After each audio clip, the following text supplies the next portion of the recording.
The first time I realized my mom was jealous of me was the day she smiled at my boyfriend in a way that made my stomach drop. Not a normal smile, not a friendly one, something different, something wrong. And I wish I could say I was overthinking it, but I wasn't, because what happened next changed everything. My name is Chloe, and this is the story of how my own mother tried to take my life from me, piece by piece. Growing up, my mom and I were never really close. She wasn't abusive, she wasn't cruel, but she was competitive, even with me, especially with me. When I was younger, I didn't notice it. I thought it was normal, the way she always compared us, the way she'd say things like, "I used to be prettier than you at your age," or "Boys liked me way more when I was younger." At first, I laughed it off, but as I got older, it started to feel different, heavier. Every time I got a compliment, she had to one-up it. Every time I felt confident, she found a way to bring me down. "You're pretty, but your nose is a bit big. That dress is cute, but it doesn't suit your body. You look nice, but I looked better in my 20s. It was exhausting, but she was my mom, so I ignored it. Until I met Daniel. Daniel was everything. Kind, funny, genuine.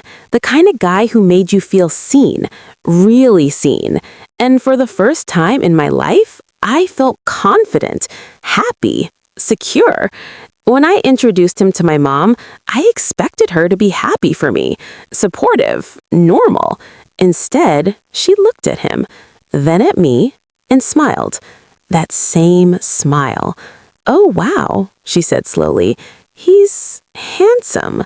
Something about the way she said it made me uncomfortable, but I brushed it off. Again. At first, things seemed fine. She was polite to him, friendly, maybe even a little too friendly. She'd laugh at all his jokes, touch his arm when she talked, ask him personal questions. "Do you like older women?" she joked one night. We all laughed, but I noticed something. Daniel didn't. He looked uncomfortable. That was the first red flag. After that, things started changing. She started dressing differently when he came over. Shorter dresses, more makeup, perfume. At first, I thought, maybe I'm imagining things. But then one night, I caught her. I walked into the kitchen unexpectedly, and there she was, standing way too close to him, her hand on his chest. I froze. They both turned to look at me. "Oh, Chloe," she laughed nervously. "I was just joking around." Daniel stepped back immediately. "Yeah, she was just asking me something," he said quickly, but his face told a different story, and so did hers. That night, I couldn't sleep. My mind kept replaying that moment. Was she flirting with him? Was I crazy? The next day, I asked Daniel, "Do you feel uncomfortable around my mom?" I said. He hesitated. That was all I needed to know. "She's just a bit intense," he said carefully. Intense. Right. But things didn't stop there. They got worse. My mom started texting him. At first, it was harmless. "Did Chloe tell you about dinner? Can you remind her to call me?" But then, the messages changed. "You looked really good yesterday. I don't think Chloe appreciates you enough.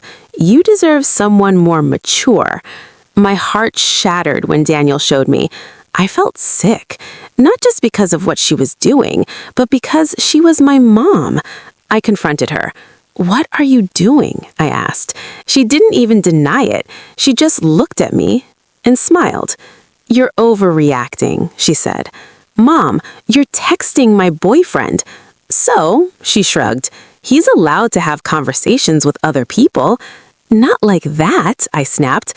That's when her expression changed. Something dark flashed in her eyes. "Maybe if you were more interesting," she said quietly, "he wouldn't need to talk to me." That hit me harder than anything else. I couldn't believe what I was hearing. My own mother was competing with me over my boyfriend. After that, things got toxic, fast. She started making comments in front of him. Chloe can be so immature sometimes. I'm surprised you put up with her. I felt like I was losing control of everything. My relationship, my home, my sanity. And then came the worst part, the lie.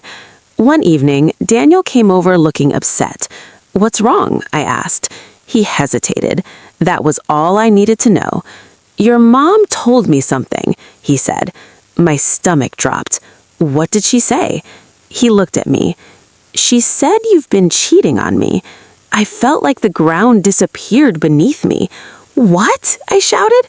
"I would never do that." "I know," he said quickly, "but why would she say that?" I didn't have an answer, because nothing made sense anymore. Until it did. She wasn't just flirting with him. She was trying to break us apart so she could have him. That night, something inside me snapped. I stopped being quiet. I stopped being the nice daughter. I made a plan. The next day, I told Daniel everything. Every message, every moment, every red flag. And then I said something that changed everything. "I need your help to expose her." He nodded, without hesitation. That weekend, we set it up.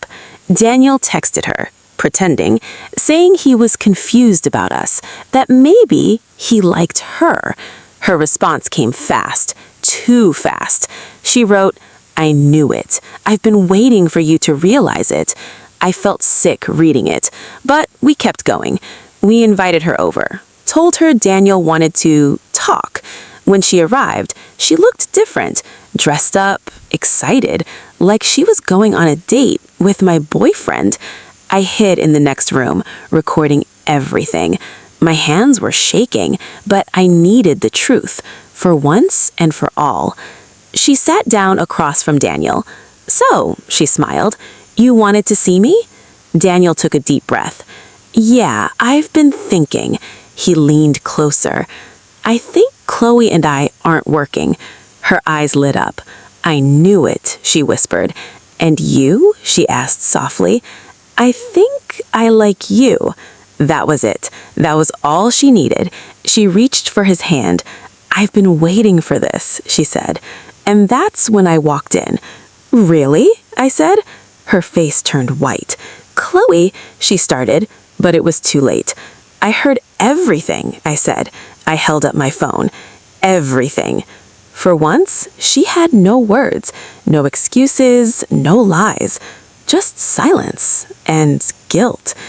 That day, everything changed. I moved out. I cut contact, and slowly, I rebuilt my life. Stronger, healthier, free. As for Daniel, he stayed, not because he had to, but because he chose me. And my mom, she lost everything. Because in the end, jealousy doesn't just destroy relationships, it destroys people. So if someone in your life tries to compete with you instead of supporting you, don't ignore it. Because sometimes the people closest to you are the ones you need to watch the most. And that's the truth no one talks about.